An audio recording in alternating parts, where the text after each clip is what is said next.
Keza noticed him before anyone said a single word.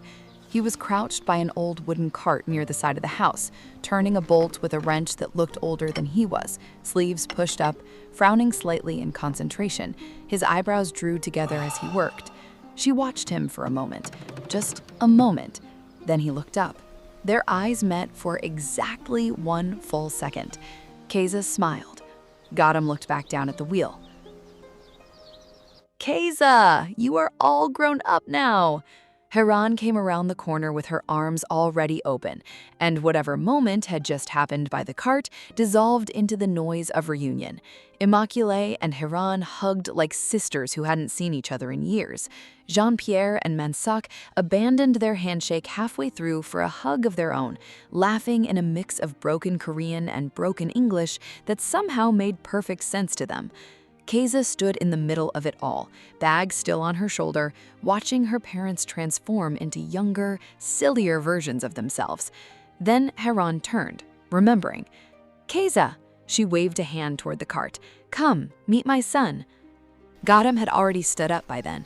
He walked over slowly, wiping his hands on a cloth tucked into his back pocket. Keza, this is my son, Garam. Keza stepped forward and extended her hand, confident, open palm. Garam looked down at her hand. A beat passed, then another. He took it, his grip careful, brief, his eyes fixed somewhere near her shoulder rather than her face. Nice to meet you. Nice to meet you, He replied, and let go a half-second sooner than the handshake really required.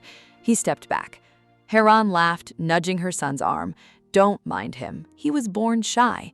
Garam said, quietly, more breath than protest. Keza pressed her lips together to keep from grinning too wide. I don't mind, Keza said. Shy is interesting. Garam picked the wrench back up off the ground like it had called his name and returned to the cart without another word. Immaculée caught Keza's eye across the yard and raised an eyebrow just slightly. Keza pretended not to notice. The friendship between the two families had started long before Keza and Garam were ever old enough to remember any of it. Jean-Pierre had worked alongside Mansak years earlier at an agricultural exchange program that brought Rwandan farmers to study irrigation methods in Korea, and Mansak, then newly working in agricultural development and endlessly curious, had spent an entire season following Jean-Pierre around asking questions about coffee farming until the two of them stopped being colleagues and became something closer to brothers. Haran and Immaculée had taken longer to warm to each other, mostly because neither of them spoke the other's language. And then one evening, Haran showed up at the guest house with a pot of stew and refused to leave until Immaculée finished the whole bowl. After that, there was no separating them. Letters became phone calls became video calls. Both couples stayed close despite the distance, keeping up with each other's lives. They had talked for years about finally bringing their families together, but work, school, and the distance between Rwanda and Korea seemed to always get in the way. This time, everything finally lined up. Haran and Mansak invited them to spend several weeks with them in the village, and the timing had worked out for something bigger than just a visit. A heritage festival was coming, 3 weeks away, a ceremony the whole village spent all year preparing for. Haran had mentioned it once on a call, almost in passing, and Keza had latched onto the idea before her mother even finished translating. I want to help, she'd said, not just watch, help.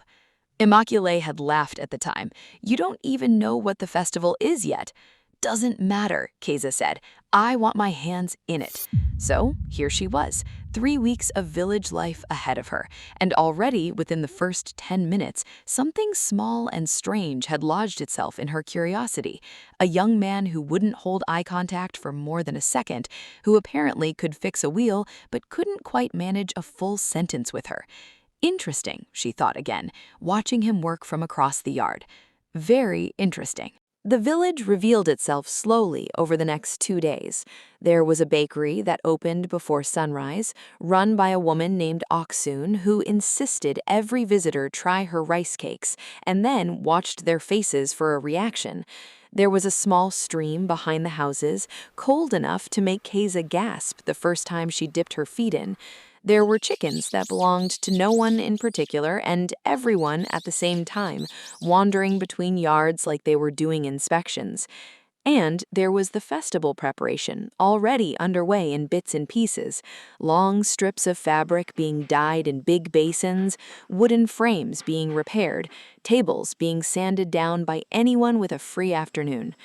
On her third morning, Keza wandered toward the courtyard where a cluster of villagers were folding paper lanterns, and an older woman with silver-streaked hair waved her over without hesitation, handing her a stack of colored paper like she'd been expecting her.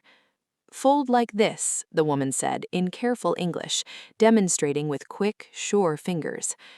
Keza's first attempt came out lopsided, one side bulging like it had swallowed something. The woman laughed, not unkindly, and reshaped it herself. "Try again." Her second attempt wasn't much better. Her third one collapsed entirely. "I think," Keza said, holding up the flattened paper, "this one is modern art." The woman laughed harder this time, patting her hand. That's when Garam appeared, arms full of wooden poles for the lantern frames, pausing when he noticed Keza's growing pile of ruined attempts. He set the poles down. He didn't say anything. He simply crouched beside her, picked up a fresh sheet of paper, and folded it in 4 quick, clean movements, setting the finished lantern shape in front of her, like evidence. "Like this," he said. Keza looked at the lantern, then at him. "Show me again, slower." He did, and this time she watched his hands instead of the paper, memorizing the sequence of folds instead of actually learning it, because his hands moved with a kind of quiet confidence that was, admittedly, more interesting to watch than paper folding. Her fourth attempt was almost right. Her fifth attempt was actually right. "See," she said, holding it up. "I'm basically a professional now." Garam glanced at the lantern, then at her, something close to a smile tugging at one corner of his mouth before he caught it and looked away. "Almost," he said. "Almost?" She narrowed her eyes at the small, imperfect fold near the base. "You're just saying that because you don't want to compliment me." "I complimented the first one." "You said, 'like this.' That's an instruction, not a compliment." He looked at her again, longer this time. He was trying to figure out if she was joking or actually annoyed. Well, she wasn't annoyed, she was having a wonderful time. "It's a good lantern," he said, finally, his voice low. "Thank you," Keza replied, satisfied, and went back to folding. Beside her, the older woman watched the whole exchange, smiling to herself. His parents had asked him to show her around, and Garam had agreed, without much choice in the matter and without much complaint either. They walked along the edge of the rice paddies in the late afternoon, the light turning the water gold in patches. Keza asked questions the entire way. What was that building? Why did the roofs curve like that? Whose dog was that walking alone with such purpose? Did people really still use the old well by the shrine, or was it just for show? Garam answered most of them in as few words as physically possible. Storage. Tradition. No one's. Still used. Keza stopped walking. "Do you always talk this much?" He looked at her. His mouth twitched, then he looked away. "Only when necessary," he said. She laughed, and a bird startled out of the grass nearby. "That was a joke. You made a joke." "I make jokes." He kept walking. "Prove it. Make another one." "That's not how jokes work." That was almost a second joke. She caught up to him, matching his pace. "You're funnier than you let on. Why do you hide it?" He didn't answer right away. He looked out over the paddies instead, at the wind moving through the green stalks in slow waves. "I don't hide it. I just don't waste it." "On me?" "On anyone." Keza decided right there on the path between the rice paddies that she was going to find out exactly how much of Garam he was keeping in reserve and how much of it she could talk him into spending on her. Dinner that night stretched long, plates emptied and refilled, laughter carrying easily between languages that didn't always match but somehow never mattered. Keza found herself glancing across the table more than once, watching Garam eat quietly, while his father told an exaggerated story about a fishing trip gone wrong. When Garam caught her looking, he ducked his head toward his bowl, like it had suddenly grown fascinating. Immaculée noticed. Of course she noticed. She said nothing, but her eyes flicked toward Heyran, who was already watching her own son with the particular expression of a mother clocking something new. The two women exchanged a look across the table, brief, amused. "What?" Keza said, catching the tail end of it. "Nothing," her mother said. "You're doing the thing." "What thing?" "The parent thing." Keza gestured vaguely between her mother and Heyran. "The look. You both did the look." "We did not do a look," Immaculée said, failing to hide a smile behind her cup. "Amma," Garam called, quietly, a warning in it, though he kept his eyes on his food. Heyran only laughed, unbothered, and reached across to refill Mansok's glass, and the conversation moved on. But Keza noticed her mother's smile lingered a moment longer than usual, and across the table, Garam's ears had gone slightly red, though he never once looked up to confirm why. 3 days later, the courtyard had been transformed into a small production line, women stringing dried peppers, men repairing the wooden festival stage, a group of teenagers dyeing long strips of fabric in vats of deep indigo. Keza had been given the task of helping prepare the ceremonial banners, an assignment that sounded simple until she actually attempted it. The fabric had to be stretched, dyed evenly, and hung without touching anything else while it dried, and Keza had already smudged blue dye across one entire section, the color bleeding unevenly, into a shape that looked more like a storm cloud than the careful pattern it was supposed to be. "I ruined it," she announced to no one in particular, staring at the fabric with genuine dismay. Garam appeared beside her a moment later, drawn by either the noise or simply the general chaos radiating off her section of the courtyard. He studied the smudged fabric for a long moment, then crouched down, carefully folding the dry portion over the stained section, adjusting how it would hang. "There," he said. "No one will notice." "You just hid the evidence." "I fixed it." "You hid the evidence of my crime," Keza said, but she was smiling. He straightened up, stepping back to check the fabric hung evenly with the others, satisfied. "You saved me," Keza said. Garam glanced at her. "You would have figured it out. Maybe, eventually, possibly not before the festival started." The smallest smile crossed his face, there and gone in an instant, before he turned and walked off toward the next task waiting for him, leaving her standing beside the banners. Keza watched him go. She was thinking about him more than curiosity alone could explain. She wondered what was going on inside that quiet, careful head of his. She didn't have an answer. She decided she wanted one. By the end of the first week, Keza had a job every single day, and she made sure she wanted one. She spent one morning in Aksun's kitchen, learning to press rice cake dough into wooden molds shaped like flowers, ruining the first 4 before Aksun took her hands and guided the pressure herself, tutting the whole time like Keza had personally offended the dough. She spent an afternoon with 3 older women stringing dried persimmons on twine to hang along the eaves, listening to them argue cheerfully about whose grandmother's method was correct. She learned to play Ute-Nori with a group of children who beat her without mercy and laughed every single time. And on the days the whole village gathered to prepare, she was almost always somewhere near Garam, not because she planned it exactly, but because his tasks kept intersecting with hers, carrying the same crates, repairing the same tables, hanging the same lanterns she learned to fold badly and then well. She noticed things about him the longer she watched. He was quiet with strangers, but not around people he trusted.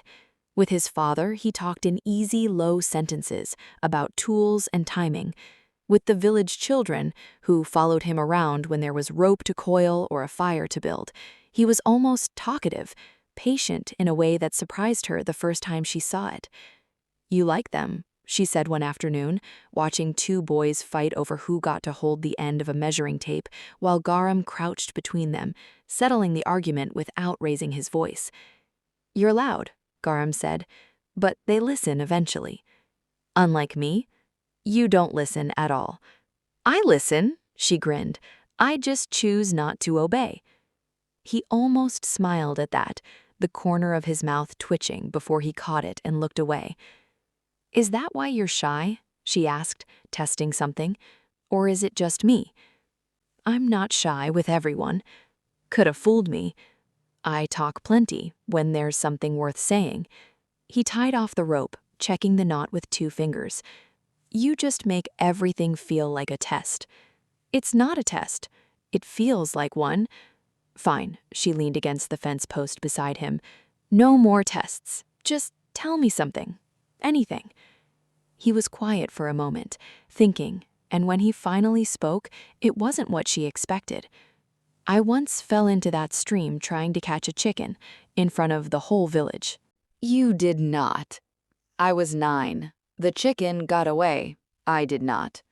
Keza laughed so hard she had to put her hand over her mouth, and Garam, watching her laugh, allowed himself something close to a full smile for the first time since she'd arrived.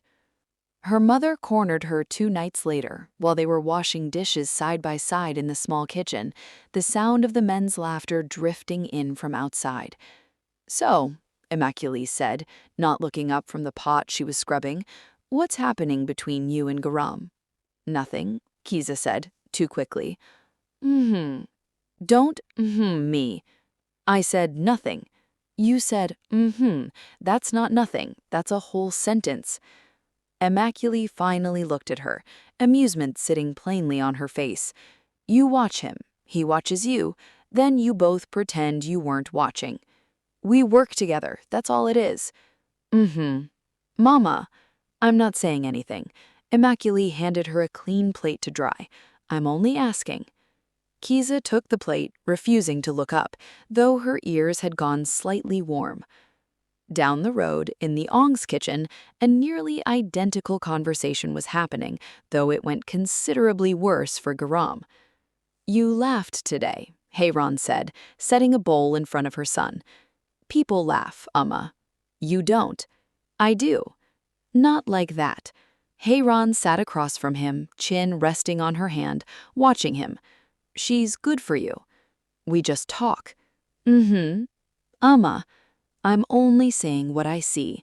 She reached over and patted his hand once, satisfied, and got up to check the rice, leaving Garam sitting there with his ears considerably redder than he would have liked to admit.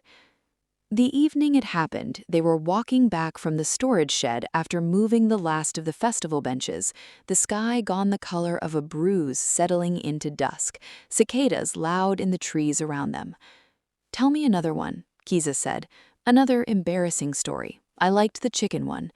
"There isn't another one." "There's always another one."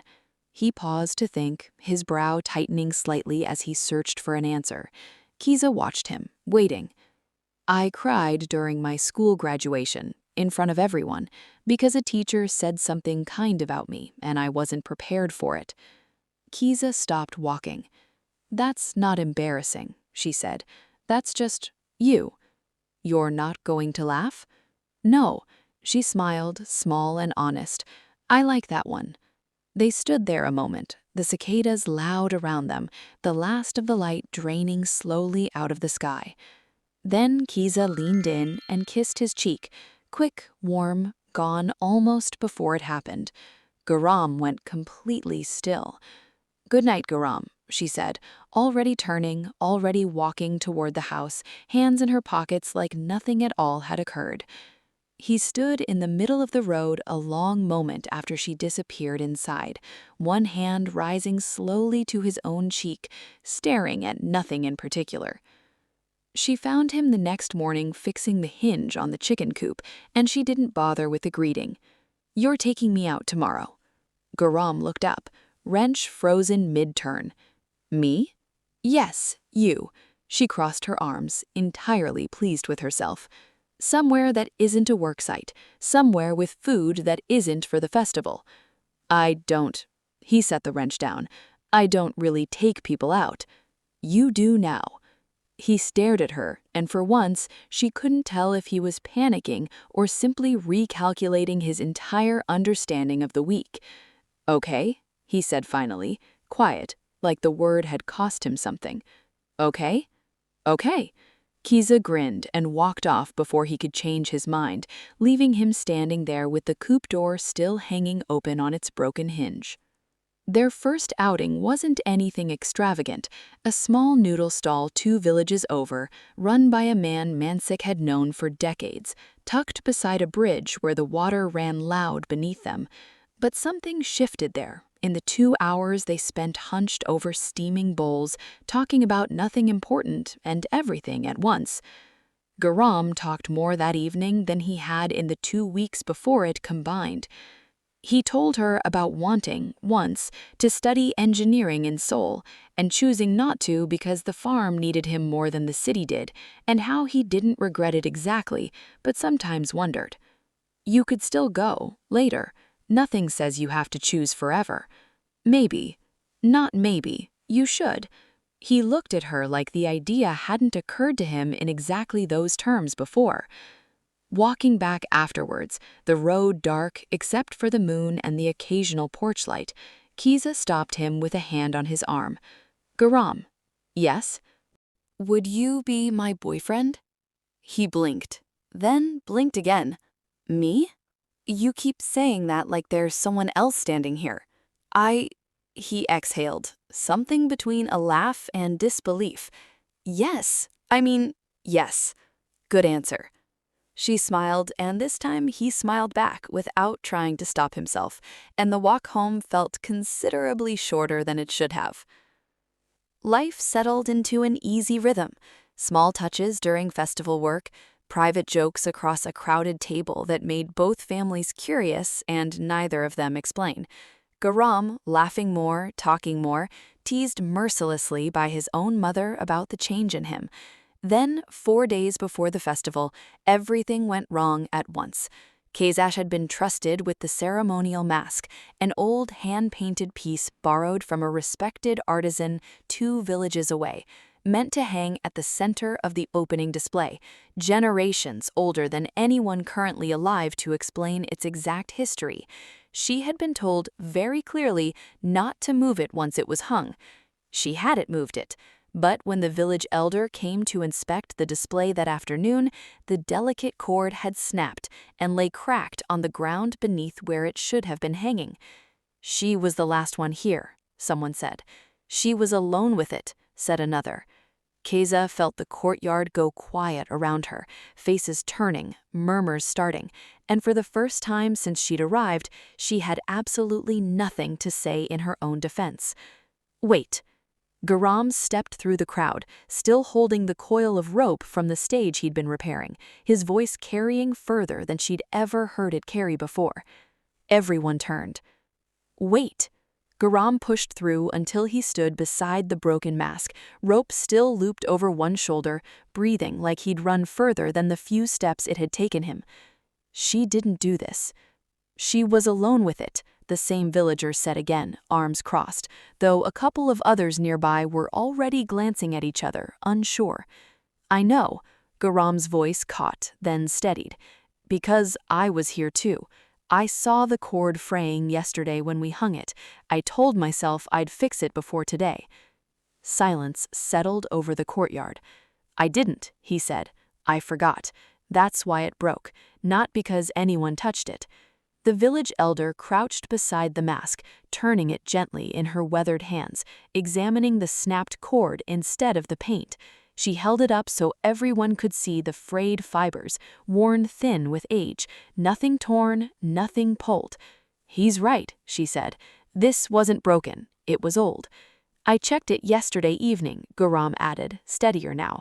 After we hung the last banner, I remember thinking the cord looked worn near the knot. I told myself I'd bring a new one this morning.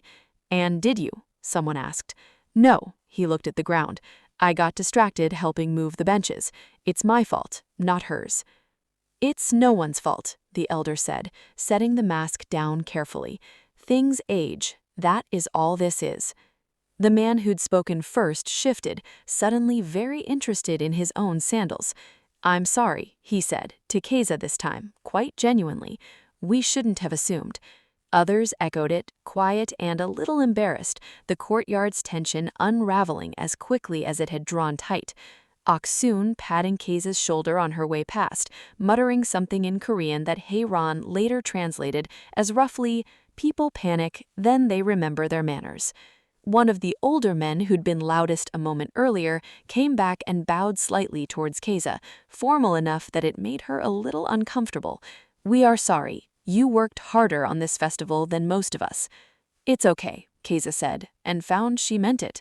Keza stood there, still absorbing what had just happened, watching Garam hand the rope back to the man beside him like nothing unusual had occurred at all, though his hands weren't entirely steady. She found him afterward by the shed, coiling rope that didn't need coiling. You didn't have to do that. I know what I saw, he said, not looking up. I should have said something sooner. You still said it in front of everyone. That's not nothing for you. It wasn't easy, he admitted. My voice was shaking. I could hear it. Nobody noticed. I noticed.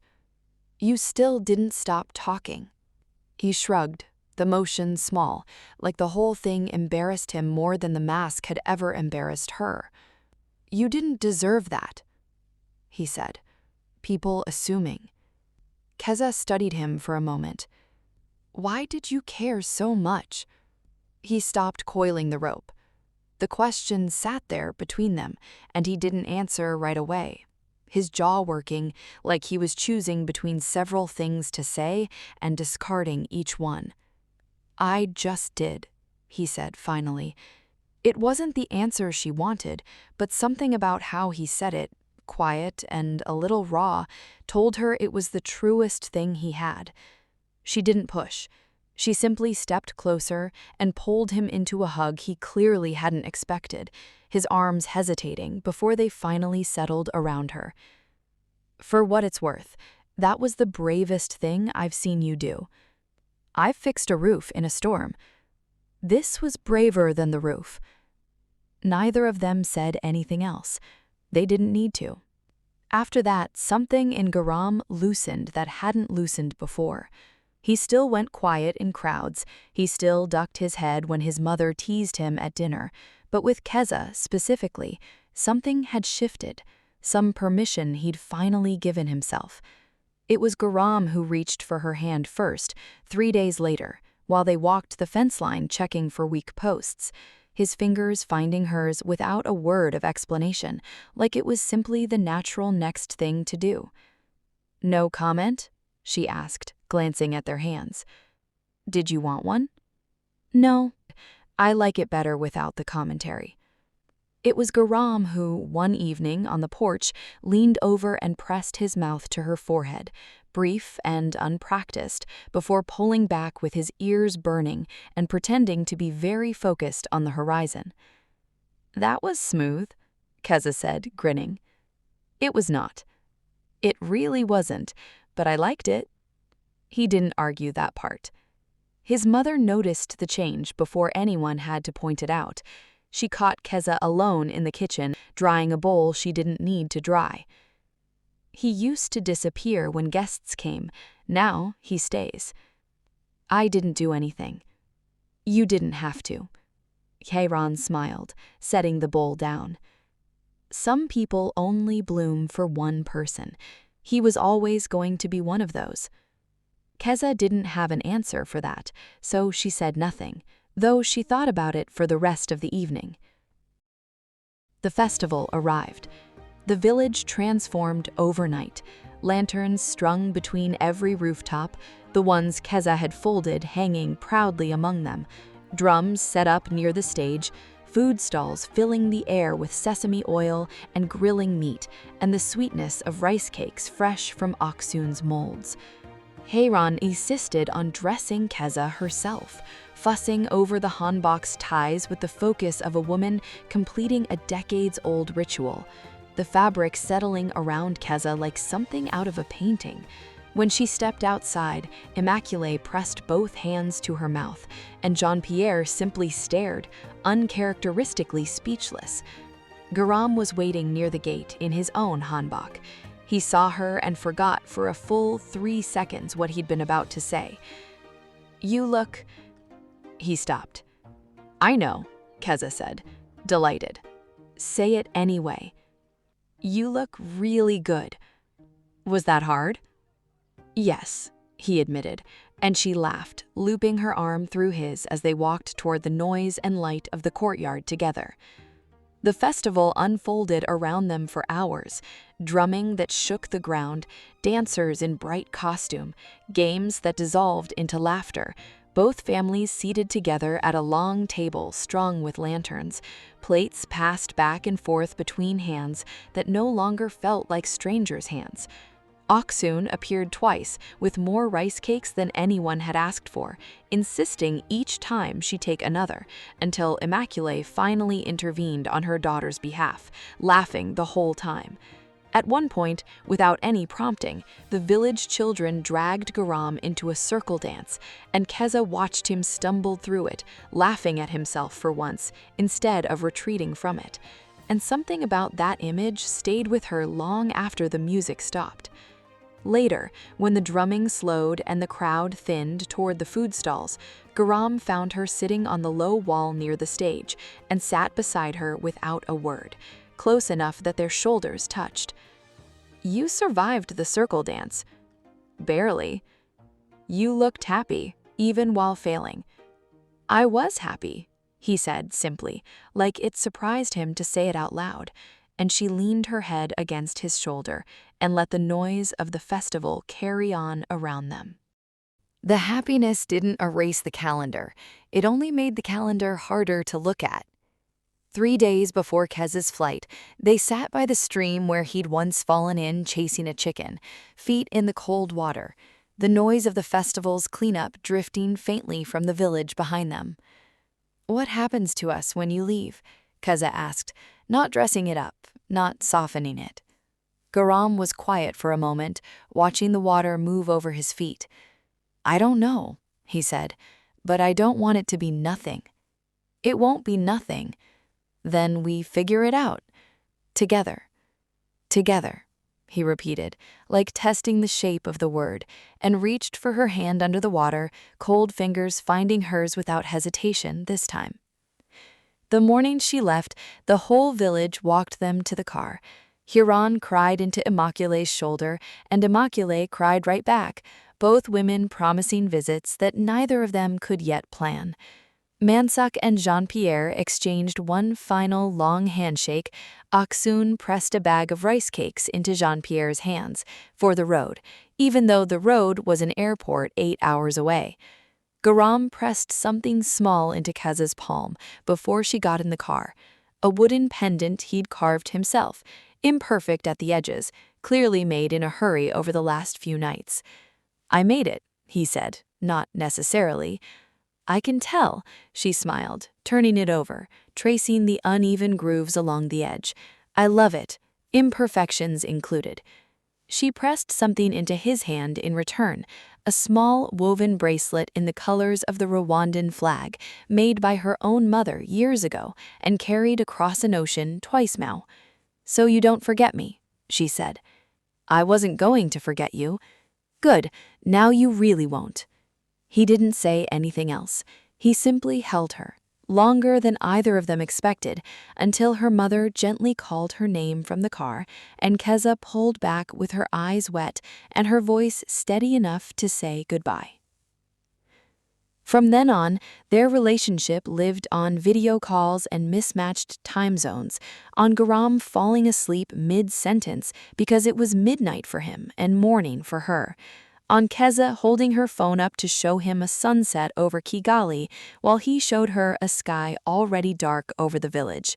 There were missed calls and rescheduled calls, and one memorable night where both families ended up crowded into the same video call by accident, Hiran and Immaculée immediately taking over the conversation while their children sat there, mildly annoyed and secretly amused. There were harder weeks too, though neither of them made a habit of dwelling on them. A stretch in the spring when Garam's harvest work left him too exhausted most nights to do more than send short message before falling asleep, and Keza, staring at her phone in an empty apartment, had to remind herself that distance wasn't the same as distance growing. A week where Keza's work schedule shifted entirely, and they went 4 days without a real conversation, only fragments, until a Sunday finally freed them both, and they talked for 3 hours straight about nothing important, relieved just to hear each other's voices again. "I keep thinking it should feel harder than this," Keza admitted once, late at night, her face lit by the glow of the screen. "It is hard," Garam said. "We're just choosing it anyway." "So," Immaculée said one evening, not even trying to hide her grin, leaning across the table, "when is he visiting?" "Mama." "I'm only asking." 9 months later, he did. Garam stepped off the plane in Kigali, looking overwhelmed. Hiran and Mansak trailing behind him, taking in the warmth, the color, the noise of the airport. Hiran already reaching for Immaculée's hands the moment she spotted her, both mothers laughing before either of them had said a word, as if no time had passed since the village at all. Keza had never seen Garam quite this out of his depth, and she loved it. She took him everywhere over the following days. The market where vendors called out prices in Kinyarwanda he couldn't follow, a hillside overlooking the city that left him quiet for a long time, her childhood home, her old school. He tried everything she put in front of him, asked careful questions, and listened. At dinner one night, Jean-Pierre asked him, half teasing, whether Korean sons usually agreed to fly halfway across the world for a girl who'd cried at him in a rice field over a broken mask. "I would have flown further without a moment's doubt," Garam said, without missing a beat, and Jean-Pierre laughed so hard he nearly knocked over his water. "You're doing the thing again," she told him one evening. "What thing?" "Going quiet because you're actually paying attention. Is that bad?" "No, it's very you. I used to think your quiet meant you had nothing to say. Now I know it just means you're saving it." "Saving what?" "Whatever's worth saying." 2 weeks later, the formal visit took place, and this time it was Garam's family who arrived at Keza's family's door, dressed with unmistakable care, Garam beside him in traditional dress, borrowed and adjusted with Immaculée's guidance, standing straighter than Keza had ever seen him stand.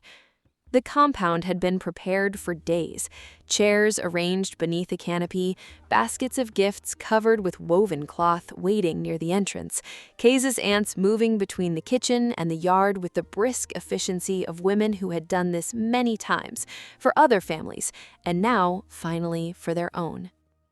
Elders from both sides gathered.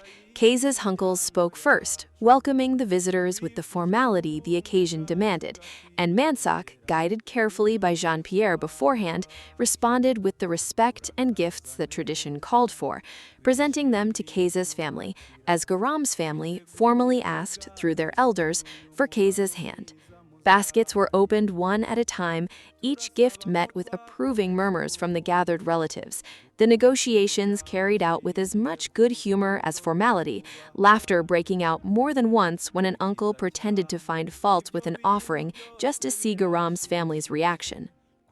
Garam stood through it all with his hands clasped in front of him, nervous in a way that had nothing to do with the ceremony's formality and everything to do with what it meant, glancing at Keza only once when no one else was looking and finding her already watching him.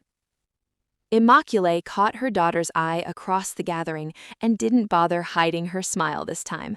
"I knew it," the look said, plain as anything. Keza just shook her head, smiling back. Later, after the speeches and the gifts and the food that stretched on for hours, Keza found Garam standing near the edge of the compound, looking out at the hills. "Overwhelmed?" she asked. A little, in a good way. You handled it well, better than I expected. I had practice. Someone once made me talk in front of an entire festival crowd. That was different. That was defending my honor. This felt similar. Still shy? She asked, leaning against the wall beside him. He glanced at her. Only around you. Liar. A little bit of a liar, he admitted, and she laughed, the sound carrying out over the quiet evening. He didn't say anything else after that moment. He didn't need to. He simply reached over and took her hand firmly, in front of everyone, in front of both families still laughing and talking behind them, without hesitating even once. Thank you for spending time with the Cupid family today. I'll see you in the next story.